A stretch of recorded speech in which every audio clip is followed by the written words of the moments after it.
You are listening to Radio Long Island City, recorded at our studios near Hell Gate, 9 kilometers north of the Harbor Hill Moraine. And now, the Observatory. The Observatory, Tuesday the 31st of March, 2026. It is 11 days after the spring equinox. It is 82 days before the summer solstice. Today is the 32nd day of the American and Israeli war against Iran and Lebanon. The sun rises today at 6:41 a.m. Solar noon takes place today at 1 p.m. The sun sets today at 7:20 p.m. Civil twilight ends at 7:47 p.m. and nautical twilight ends at 8:20 p.m. The length of daytime today is 2 minutes 41 seconds longer than yesterday. The moon is in its waxing gibbous phase and is 98% full at midday. The moon sets today at 5:54 a.m., and then it rises again at 6:09 p.m.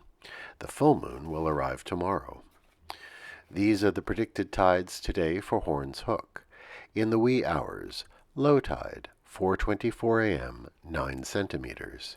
In the morning, high tide, 10:49 a.m., 1 meter 49. In the afternoon, low tide, 4:10 p.m., 6 centimeters. At night, high tide, 10:56 p.m., 1 meter 62. In our shared realm of plants and animals, how quickly things change. The crocuses are beginning to wrap things up, and the broom bush in Socrates Sculpture Park is also coming to the end of its flowering. But now is the time of daffodils, and they are blooming everywhere. The buds of the cottonwoods have opened up, and their catkins, still bundled tight, have emerged. The male trees produce red catkins, while the females make yellow or green ones. These catkins are high above the ground, but a few have dropped down. The red catkins have a velvety texture. In coming days they will unspool on the trees, hanging loose and open. Like the silver maples, the cottonwoods pollinate by air, not via insects. Can you feel the pollen that is beginning to drift through the neighborhood? Commemorations. On this day in 1932, more than 150 swans perished at Niagara Falls. A flock of about 500 tundra swans, also known as whistling swans, had landed in the river above the falls the day before. A strong upstream wind had kept them safe above the torrent, but in the middle of the night the wind died down, and between 150 and 200 swans, caught on an ice floe, were swept over the Horseshoe Falls on the Canadian side. Almost all of them died.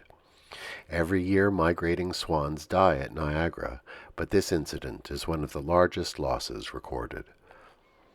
On this day in 1933, in the depths of the Great Depression, Congress established the Civilian Conservation Corps at the behest of President Franklin D. Roosevelt. The CCC provided jobs to young men between the ages of 17 and 25. The men were housed in camps all across the country, and were housed and fed. They earned $30 a week, 25 of which was sent directly to their families. Hundreds of thousands enrolled over the course of the Depression. We still live with the legacy of the Civilian Conservation Corps, especially in our national parks. Its work included road and bridge building, constructing lodges and blazing hiking trails, and it engaged in conservation projects across the country. It proved one of the most popular of FDR's New Deal programs. Today we remember Octavio Paz, born this day in 1914. The Mexican poet and diplomat won the Nobel Prize for Literature in 1990. His social democratic politics upheld human dignity against the excesses of both fascists and communists. He once wrote this: "What sets worlds in motion is the interplay of differences, their attractions and repulsions. Life is plurality, death is uniformity. By suppressing differences and peculiarities, by eliminating different civilizations and cultures, progress weakens life and favors death.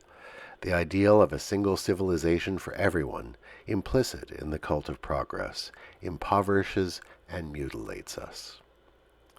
Remember Octavio Paz today. Today we wish a happy birthday to the actor Christopher Walken, born this day in 1943 right here in Astoria.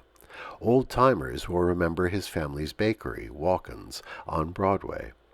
Fun fact, as a teenager, Walken worked for a lion tamer at a circus. In a New York Times interview, he said, "I would come into the cage and wave my whip, and the lion would kind of lazily get up and sit like a dog, and maybe give a little bit of a roar."